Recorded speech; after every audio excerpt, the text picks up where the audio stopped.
Hello everyone, welcome to Sanmarga classes. ಬೆಳಕು ಪಾಠದ 29ನೇ ಪ್ರಶ್ನೆ.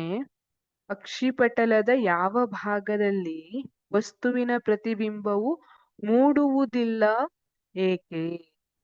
ಈಗ ಮಸೂರದಿಂದ ಮೊದಲು ವಸ್ತುವಿನಿಂದ ಪ್ರತಿಫಲಿಸಿದಂತಹ ಬೆಳಕು ಕಣ್ಣಿನೊಳಗೆ ಬರ್ತಾ ಇದೆ. ಮಸೂರ ಅದನ್ನ ಬೆಂಡ್ ಮಾಡಿ ಅಕ್ಷಿಪಟಲದ ಮೇಲೆ ಬೀಳುವಂತೆ ಮಾಡ್ತಾ ಇದೆ ಅಲ್ವಾ? ಈಗ ಅಕ್ಷಿಪಟಲದ ಯಾವ ಭಾಗದಲ್ಲಿ ಬಿದ್ದಾಗ ವಸ್ತುವಿನ ಪ್ರತಿಬಿಂಬ ನಮಗೆ ಕಾಣಿಸೋದಿಲ್ಲ ಅಂದ್ರೆ, ಅಕ್ಷಿಪಟಲದ ಅಂಧ ಪ್ರದೇಶದಲ್ಲಿ ವಸ್ತುವಿನ ಬಿಂಬ ಅಂಧ ಪ್ರದೇಶ. ಏಕೆಂದರೆ ದೃಷ್ಟಿನರ ಮತ್ತು ಅಕ್ಷಿಪಟಲಗಳು ಸಂಧಿಸುವ ಈ ಭಾಗದಲ್ಲಿ ಸಂವೇದನಾ ಕೋಶಗಳು ಇರುವುದಿಲ್ಲ. ಇಲ್ಲಿ ನೋಡಿ, ಇವು ದೃಷ್ಟಿನರಗಳು.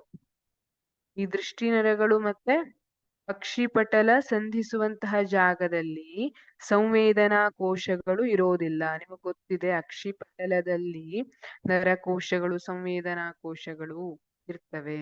ಶಂಕುಕೋಶ ಮತ್ತೆ ಕಂಬಿಕೋಶ ಅಂತ ಹೇಳ್ತೀವಿ. ಶಂಕುಕೋಶಗಳು ಪ್ರಕಾಶಮಾನವಾದ ಬೆಳಕಿಗೆ ಸ್ಪಂದಿಸುವಂತಹ ಕೋಶಗಳಾಗಿವೆ. ಕಂಬಿಕೋಶಗಳು ಮಂದ ಬೆಳಕಿನಲ್ಲಿ ಸ್ಪಂದಿಸುವಂತಹ ಕೋಶಗಳಾಗಿವೆ. ಇಲ್ಲಿ ಅಕ್ಷಿಪಟಲದ ಅಂಧ ಪ್ರದೇಶ ಭಾಗದಲ್ಲಿ ಇದ್ಯಾವುದೇ ರೀತಿಯ ಸಂವೇದನಾ ಕೋಶಗಳು, ಶಂಕುಕೋಶಗಳಿರಬಹುದು, ಕಂಬಿಕೋಶಗಳಿರಬಹುದು, ಅವ್ಯಾವುದು ಇರೋದಿಲ್ಲ. ಆ ಕಾರಣಕ್ಕಾಗಿ ಇಲ್ಲಿ ಅಂಧ ಪ್ರದೇಶದಲ್ಲಿ ಬಿದ್ದಂತಹ ಇಲ್ಲಿ ವಸ್ತುವಿನ ಬಿಂಬ ಇಲ್ಲಿ ಮೂಡೋದಿಲ್ಲ. Thank you.